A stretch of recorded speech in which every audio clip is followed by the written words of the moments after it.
Join.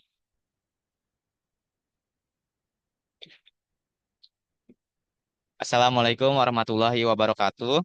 Yang terhormat, Ibu Desiria selaku dosen pengampu mata kuliah Sistem Informasi Akuntansi. Pada kesempatan kali ini, kami dari kelompok 4 ingin mempresentasikan hasil diskusi kami tentang siklus buku besar dan pelaporan. Pertama-tama perkenalkan, nama saya Hafiz Rajman. Saya Pandu Ramadhani Tahir. Saya Faris Bani Saputra. Nama saya Debi Rani Muiz. Pada kesempatan kali ini, pada kesempatan kali ini kami akan membawakan 4 topik utama, yaitu yang pertama ada pengertian, yang kedua ada aktivitas-aktivitas siklus buku besar dan laporan, yang ketiga ada peluang pemanfaatan teknologi informasi, dan yang terakhir ada tujuan, ancaman, dan prosedur pengendalian intern. Untuk yang pertama yaitu ada definisi. Definisi dari materi ini adalah siklus buku besar dan pelaporan merupakan siklus yang terdiri atas kegiatan pengolahan data yang berkaitan dengan proses pemutakhiran atau updating akun-akun buku besar dan pembuatan laporan yang merupakan ikhtisar hasil operasi perusahaan. Siklus ini berinteraksi dengan siklus lain dan berbagai pihak, baik eksternal maupun internal. Oke, selanjutnya arus data pada siklus buku besar dan pelaporan. Bisa dilihat pada gambar di layar. Pada gambar di layar ini menunjukkan peran penting siklus ini dalam sebuah perusahaan. Dari gambar di atas dapat dilihat bahwa siklus ini berinteraksi dengan siklus yang lain dan berbagai pihak, baik eksternal maupun internal. Siklus ini menerima informasi dari berbagai sumber, antara lain yang pertama itu informasi tentang transaksi reguler, eh, atau siklus pendapatan, siklus pengeluaran, sistem produksi, dan akuntansi biaya sistem penggajian. Yang kedua, informasi tentang kegiatan investasi dan pendanaan seperti pengeluaran atau penarikan obligasi dan pengeluaran atau penarikan saham dari kepala bagian keuangan. Yang ketiga, angka-angka anggaran yang dihasilkan oleh bagian anggaran penyesuaian. Yang keempat, penyesuaian yang dihasilkan oleh bagian akuntansi. Nah, seluruh informasi yang diterima digunakan untuk menghasilkan berbagai laporan, baik kepada pengguna intern maupun kepada pengguna ekstern. Untuk menghasilkan laporan periodik, sistem pelaporan juga dirancang untuk memberikan kemudahan bagi personel organisasi untuk memperoleh informasi dengan fasilitas inquiry. Misalnya, seorang kepala departemen menginginkan laporan intern yang berisi perbandingan antara anggaran dan realisasi. Laporan semacam ini harus tersedia saat dibutuhkan. Di samping dibuat secara periodik, sehingga penyimpangan yang terjadi dapat segera diidentifikasi seawal mungkin dan dilakukan tindakan koreksi seperlunya. Contoh lain, kepala bagian keuangan harus selalu memantau arus kas, sehingga penyimpangan dari perkiraan dapat diketahui tepat waktu dan kemungkinan dilakukan penyesuaian terhadap rencana. Selanjutnya, aktivitas-aktivitas siklus buku besar dan laporan. Aktivitas-aktivitas yang tergabung dalam siklus buku besar dan pelaporan terdiri atas 4 aktivitas. Yang pertama ada pemutakhiran atau update akun buku besar. Nah, kegiatan pemutakhiran akun buku besar merupakan posting yang berasal dari 2 sumber, yaitu siklus transaksi, di antaranya ada siklus pendapatan, siklus pengeluaran, sistem akuntansi biaya, dan sistem penggajian untuk transaksi rutin dan kepala bagian keuangan untuk transaksi non-rutin. Seperti pengeluaran atau penarikan obligasi dan pengeluaran atau penarikan saham. Kemudian yang kedua ada pembukuan transaksi penyesuaian. Nah, tahap kedua dari siklus buku besar dan pelaporan ada bermacam-macam transaksi penyesuaian. Data penyesuaian ini berasal dari kepala bagian keuangan. Setelah selesai dibuatnya dan raca saldo, penyesuaian terdiri atas 5 macam. Yang pertama ada akrual. Nah, akrual ini merupakan jurnal yang dibuat pada akhir periode untuk mencatat transaksi yang telah terjadi, namun belum dilakukan pembayaran atau belum ada penerimaan kas. Selanjutnya ada Devrals ini merupakan jurnal yang dibuat pada akhir periode eh, untuk mencat untuk mencatat transaksi perubahan status kas yang telah diterima atau dibayarkan sebelum jasa diberikan atau diterima. Yang ketiga ada Estimates. Estimates ini merupakan jurnal yang dapat dibuat pada akhir periode untuk mencatat transaksi biaya yang terjadi dalam beberapa periode akuntansi. Yang keempat ada Revaluation.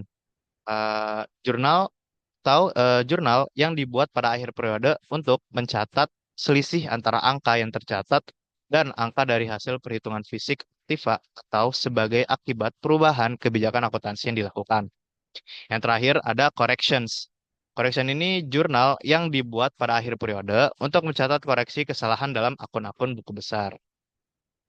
Nah, selanjutnya ada penyusunan laporan keuangan pada nomor 3. Nah, tahap ketiga dalam siklus ini adalah penyusunan laporan keuangan. Laporan laba rugi harus dibuat pertama kali dengan menggunakan data dari saldo-saldo akun, pendapatan, dan biaya yang tercantum dalam neraca saldo setelah disesuaikan. Kemudian membuat neraca, lalu laporan perubahan modal. Nah, yang selanjutnya ada menutup buku yang nantinya itu dia menihilkan saldo akun-akun pendapatan dan biaya dan mentransfer laba bersih ke akun laba ditahan atau akun modal. Dan terakhir, menyusun neraca tersebut. Yang keempat, penyusunan laporan manajerial. Tahap akhir dari siklus buku besar dan pelaporan adalah pembuatan berbagai macam laporan manajemen. Pada dasarnya, laporan manajemen dibagi menjadi dua, yaitu laporan kontrol buku besar dan anggaran. Laporan kontrol buku besar antara lain berupa daftar jurnal voucher yang diurutkan atas dasar nomor urut, nomor atau kode akun, tanggal, dan daftar saldo akun. Laporan ini digunakan untuk mengecek ketelitian proses posting. Laporan anggaran digunakan untuk keperluan perencanaan dan penilaian kerja. Anggaran operasional atau operating budget berisi anggaran pengeluaran dan pendapatan untuk setiap unit dalam organisasi.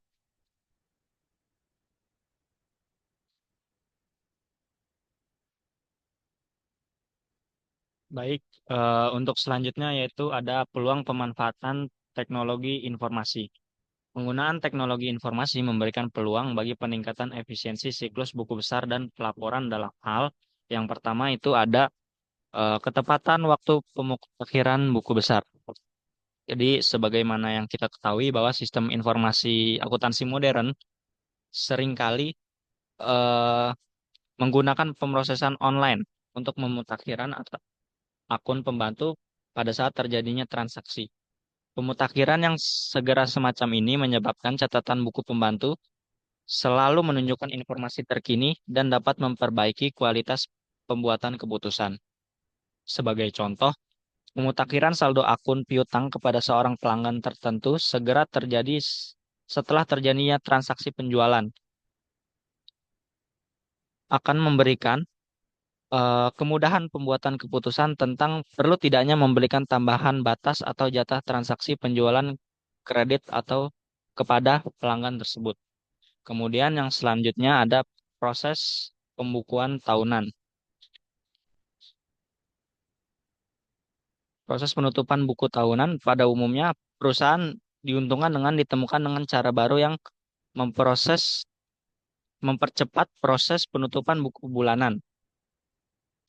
Selain itu, pengurangan pekerjaan menutup buku akan memberikan tambahan bagi para staf akuntansi untuk menganalisis data dan dapat memberikan nasihat kepada manajer operasional tentang tren dan isu penting yang terkait dengan perusahaan. Dengan demikian, potensi penghematan waktu yang diberikan cukup banyak, sehingga bukan hanya mempercepat proses penutupan buku, namun juga dapat mengurangi biaya secara dalam jumlah yang besar. Kemudian yang terakhir ada pelaporan keuangan. Oke, teknologi informasi dapat pula digunakan untuk mengurangi waktu dan biaya dalam pembuatan laporan keuangan. Sebagai contoh, kepala bagian keuangan dapat mengakses database laporan keuangan publik. Sebuah perusahaan juga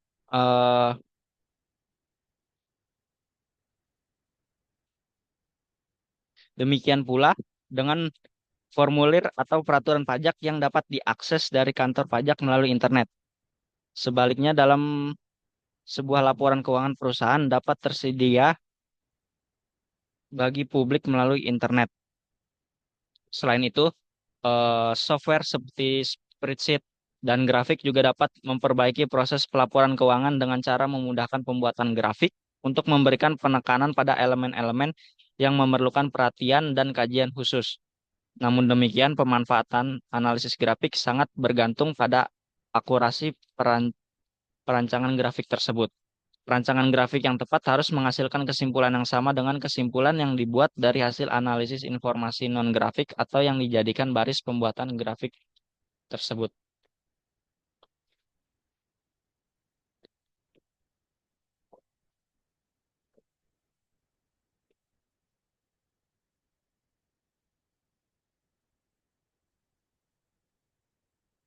Nah, baik untuk materi selanjutnya yaitu tujuan, ancaman, dan prosedur pengendalian intern. Nah, tujuan pengendalian pada sistem pelaporan dan buku besar pada dasarnya sama tujuannya dengan pengawasan pada sistem lainnya, yaitu menjamin yang pertama, semua aktivitas pemutakhiran data buku besar telah diotorisasi secara tepat. Nah, yang kedua, semua transaksi yang dicatat dalam buku besar sudah valid. Nah, yang ketiga, semua transaksi buku besar yang valid dan diotorisasi telah dicatat. Yang keempat, semua transaksi buku besar telah dicatat secara akurat. Yang kelima, data buku besar dilindungi dari kemungkinan hilang atau dicuri. Dan yang terakhir atau yang keenam, aktivitas sistem buku besar dilaksanakan secara efisien dan juga efektif. Nah, selanjutnya merupakan tabel dari prosedur pengawasan pada siklus buku besar dan laporan. Nah, dapat dilihat pada ancaman yang pertama yaitu kesalahan dalam mengupdate atau dalam pemuktahiran buku besar. Nah, kesalahan yang terjadi dalam pemutahiran buku besar dapat mengakibatkan buruknya proses dalam pengambilan keputusan yang menggunakan informasi yang salah dalam pelaporan keuangan. Nah, adapun juga ancamannya dapat dilihat di tabel yaitu ada dua. Yang pertama ada jurnal yang tidak akurat atau lengkap maupun posting yang tidak akurat ataupun lengkap. Nah, adapun akibat dari ancaman tersebut yaitu catatan dan laporan tidak lengkap sehingga informasi yang dihasilkan keliru dan juga pada gilirannya keputusan yang dibuat menjadi tidak tepat. Nah, adapun prosedur pengawasan dari ancaman tersebut. Nah, yang pertama adalah pengawasan edit terhadap input dan juga pemrosesan. Nah, dua jenis jurnal yang digunakan untuk pemutakhiran buku besar adalah yang pertama ada ikhtisar jurnal dari siklus SIA lainnya dan jurnal yang dibuat oleh bagian keuangan dan kepala bagian akuntansi.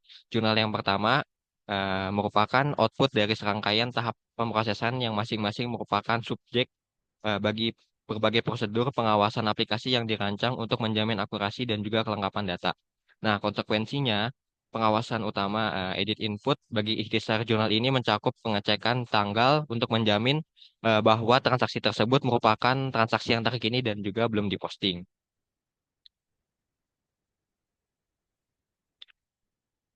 Nah, selanjutnya adalah laporan kontrol dan rekonsiliasi. Nah, penggunaan laporan kontrol dan rekonsiliasi dapat mendeteksi apakah ada kesalahan yang dibuat selama proses pemutakhiran buku besar? Salah satu bentuk rekonsiliasi yang digunakan dalam sistem manual adalah pembuatan neraca saldo yang dapat menunjukkan apakah total debit dan total kreditnya seimbang. Jika total debit dan kredit di neraca saldo tidak seimbang, maka hal ini dapat menunjukkan adanya kesalahan atau ketidaktelitian dalam proses pencatatan.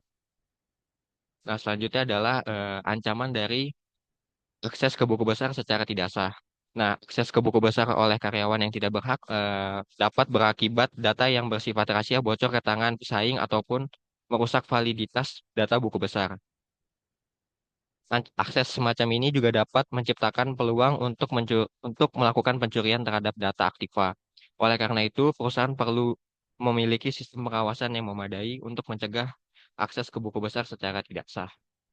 Nah, adapun akibatnya dari ancaman tersebut yaitu kehilangan data penting atau rahasia, yang kedua ada buku besar yang tidak akurat, yang ketiga adalah menutupi pencurian, lalu untuk prosedur pengawasannya itu adalah adanya pengawasan akses dan juga jejak audit yang memadai. Nah, untuk selanjutnya ya ancaman yang terakhir atau yang ketiga yaitu kehilangan atau kerusakan data besar.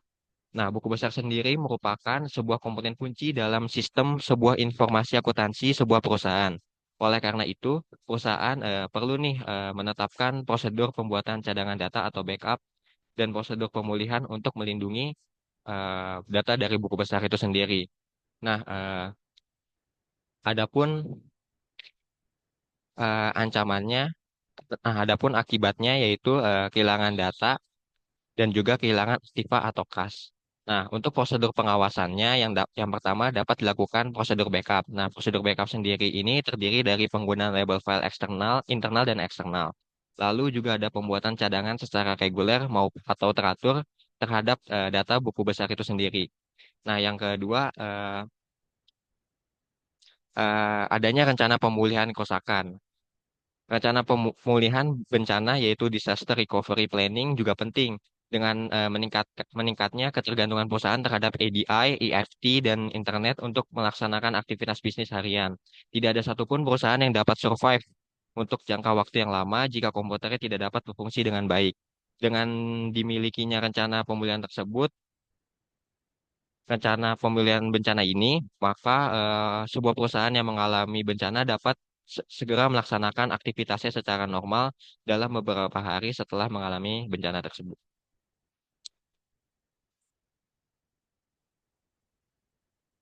Yang terakhir yaitu ada kesimpulan dari presentasi kali ini yaitu siklus buku besar dan pelaporan mencakup pemutakhiran akun, pembukuan transaksi penyesuaian, serta penyusunan laporan keuangan yang merangkum hasil operasi perusahaan.